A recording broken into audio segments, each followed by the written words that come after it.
अस्सलाम वालेकुम दोस्तों, जॉली हज़ीम हाजिर है फिर एक नई वीडियो के साथ। दोस्तों आज मैं आप लोग के लिए पंजाब की एक सकाफ़ती रेसिपी लेकर आया हूँ। कल्चरल रेसिपी में आपके लिए ऑलरेडी लाहौरी और पंजाब रेलिवेंट काफ़ी किस्म की रेसिपी लेकर आया हूँ। तो आज मैं आपके लिए देसी मुर्ग शोरबा आपको बनाना सिखाऊंगा। देसी मुर्गा, तो ये मैं जो गोश्त बना रहा हूँ ये घर का पला हुआ मुर्गा हमारा। तो उसका मैं आपके लिए देसी मुर्गा बनाना आपको सिखाऊंगा। इसे बनाना बहुत आसान है और मैंने इसकी जो रेसिपी है बहुत ट्रेडिशनल वे में रखी हुई है। तो चलो दोस्तों इसे बनाना शुरू करते हैं बगैर टाइम ज़ाया किए। इसके लिए जो मैंने क्या किया है, मैंने आपको पहले बताया था हमेशा जो चिकन का गोश्त होता है स्पेशली आप धो के फ्रीज़ करके फिर इस्तेमाल करें, क्योंकि इसमें हार्मफुल बैक्टीरियाज वगैरह होते हैं, वायरसेस होते हैं। ठीक है, वो फ्रीजिंग धो के फ्रीजिंग पॉइंट के अंदर वो थोड़े कम हो जाते हैं, मर जाते हैं। तो ये मैंने तकरीबन 300 ग्राम के करीब गोश्त लिया है देसी मुर्गी का। तो अगर आपके पास घर का पला है तो घर का ले लें, अगर बाज़ार से आपने लाना है तो बाज़ार से ले आइएगा। 300 ग्राम के करीब ये गोश्त है। 1 इंच का मैंने लिया अदरक का टुकड़ा, मैंने इसे लंबाई में काट लिया है। और 6 मैंने जवे लिए लहसुन के, इसे मैंने छोटा छोटा काट लिया है। आप इन दोनों को पीस सकते हैं, ठीक है। तो अपने हिसाब से आप रख लें, अगर आपने पीसना है तो पीस लीजिएगा। और नेक्स्ट जो इंग्रेडिएंट जाएंगे, 2 मैंने बड़े साइज़ के प्याज रफली काट के यहाँ पे रखे हुए हैं। 100 ग्राम हमें चाहिए दही, यानी आधी प्याली। 3 से 4 टेबल स्पून हमें चाहिए धनिया, ये सबसे लास्ट में हम डालेंगे शोरबा जब हमारा तैयार हो जाएगा। और नेक्स्ट इसमें स्पाइस जाएंगे, ये मैं आपको बता देता हूँ। हाफ़ टी स्पून ज़ीरा, सफ़ेद ज़ीरा। हाफ़ टी स्पून लाल मिर्च, अगर आपको लाल मिर्च नहीं पसंद है आप इसे 1 टीस्पून के साथ काली मिर्च के साथ रिप्लेस कर सकते हैं। या अगर आपको ये दोनों नहीं पसंद, काली मिर्च और लाल मिर्च, तो आप इसकी जगह पे 8 से 10 के करीब सब्ज़ मिर्चें बारीक काट के डाल सकते हैं। तो दोस्तों नेक्स्ट जो इंग्रेडिएंट जाएगा वो जाएगा 1/4 के करीब हल्दी। 1 इंच का मैंने लिया दालचीनी का टुकड़ा। 10 के करीब मैंने काली मिर्च के दाने लिए साबित। 3 मैंने लौंगे लिए, 1 मोटी इलायची ली है, बड़ी इलायची जिसे कहते हैं काली इलायची, और 2 मैंने सब्ज़ इलायची लिए। और 2 से 3 टेबल स्पून के करीब हम इसमें वेजिटेबल ऑयल इस्तेमाल करेंगे।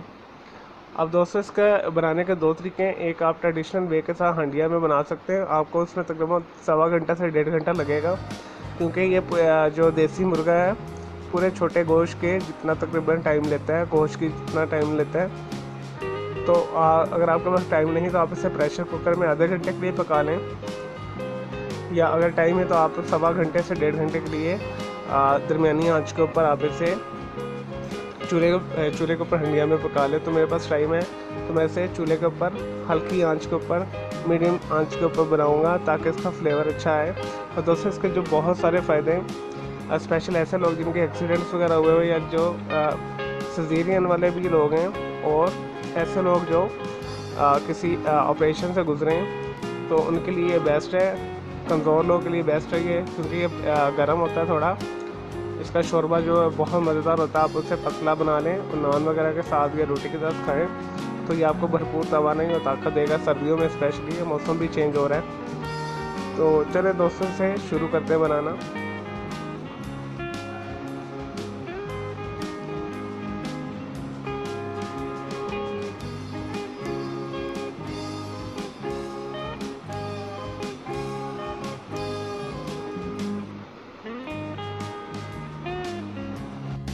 लेकिन जी दोस्तों देसी मुर्गा शोरबा बनाना शुरू करते हैं। इसके लिए मैंने सबसे पहले एक देगची रख ली है। 2 टेबल स्पून के करीब मैंने इसमें भर के वेजिटेबल ऑयल डाल दिया। अगर आपके पास घर में देसी घी है तो आप देसी घी में बनाइएगा, तो उससे फ्लेवर अच्छा आएगा। अगर तो वो भी नहीं है तो वेजिटेबल घी इस्तेमाल कर लें, लेकिन मैं आज इसे ऑयल में बना रहा हूँ। तो सबसे पहले हम इसके अंदर ये 2 मीडियम साइज़ के जो बड़े प्याज मैंने काट के रखे हुए हैं डालेंगे। इसे लाइट गोल्डन ब्राउन तक होने तक हम फ्राई करेंगे।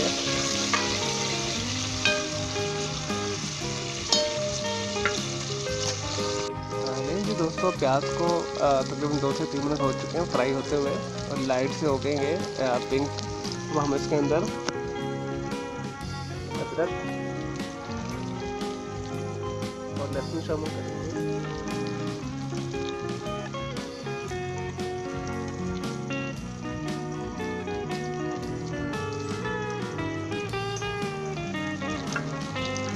एक दफ़ा इसे हिला लेंगे हम। तो दोस्तों अब हम ये देसी मुर्गा इसमें शामिल करेंगे।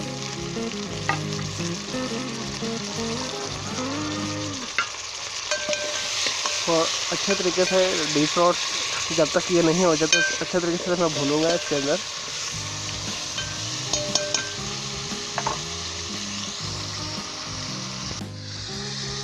नहीं जी दोस्तों, मैंने अच्छे तरीके से 10 मिनट तक इसे अदरक लहसुन प्याज और चिकन डाल के भूने।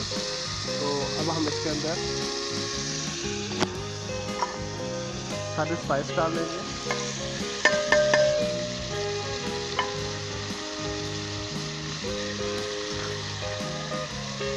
और ये दही है, इसे हिलाने पड़े।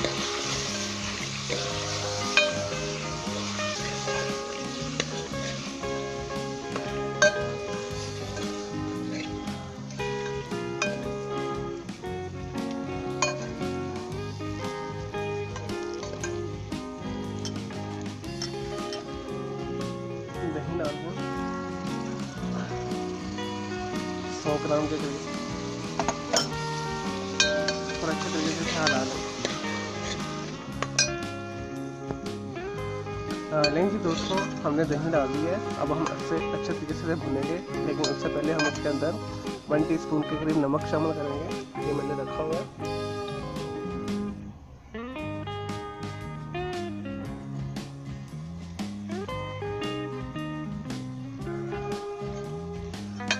दोस्तों अच्छे तरीके से हम इसे भूनेंगे तकरीबन 10 मिनट तक, जब तक ये डिफ्रॉस्ट भी नहीं हो जाता।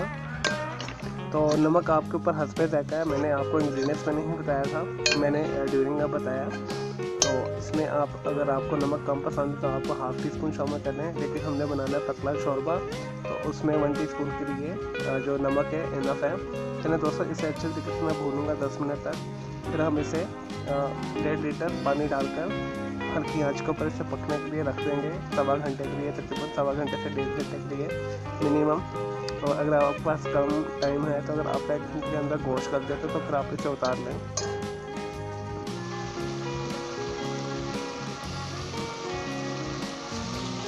लेकिन जी दोस्तों, मैंने देसी घी को देसी मुर्गा है उसे अच्छे तरीके के साथ भून लिया है। देखिए तेल भी अलग हो चुका है हमारा। अब हम इसके अंदर पानी शामिल करेंगे और इसे 1.25 घंटे के लिए मीडियम लो के ऊपर पकाएंगे।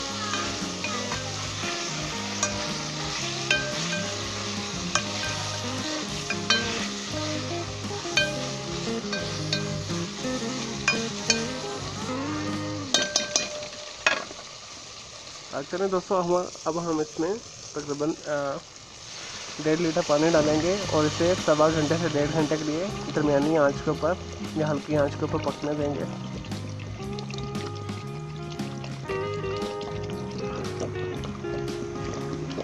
ये जितना हल्की आंच के ऊपर पकेगा उतना ही मज़ेदार होगा।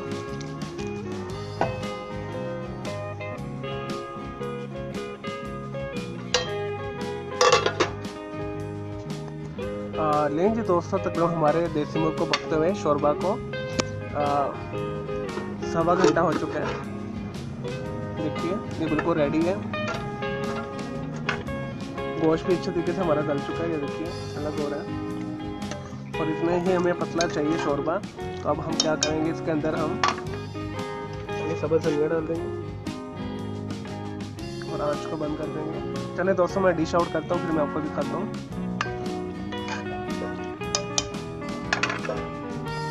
लेकिन जी दोस्तों, हमारा मज़ेदार देसी मुर्ग का शोरबा तैयार है। इसे अब ज़रूर बनाइएगा। मैं उम्मीद करता हूँ आपको ये मेरी देसी मुर्ग जो लाहौरी स्टाइल पंजाबी स्टाइल में मैंने बनाई है ये रेसिपी पसंद आई होगी। तो मेरे इस वीडियो रेसिपी को लाइक करें, कमेंट्स करें और शेयर कीजिएगा। मेरा दूसरा चैनल ग्राफिक्स एंड आर्ट्स का कलर क्लाउड के नाम से, उसे भी ज़रूर सब्सक्राइब कीजिएगा। और मेरे दोनों चैनल के बेल आइकन को ज़रूर क्लिक कीजिएगा ताकि आपको लेटेस्ट अपडेट्स और नोटिफिकेशन मिलते रहें। दोस्तों इसे आपने कोशिश करनी प्रेशर कुकर में ना पकाएं। तो अगर आप प्रेशर कुकर में पकाएंगे तो इसका फ्लेवर थोड़ा सा चेंज हो जाएगा। अगर आप दम वाली आग के ऊपर इसे हल्की आंच में पकाएंगे तो इसका फ्लेवर बहुत अच्छा और इनहेंस होगा। मुझे इजाज़त दें, ओके, हाफिज़, टेक केयर।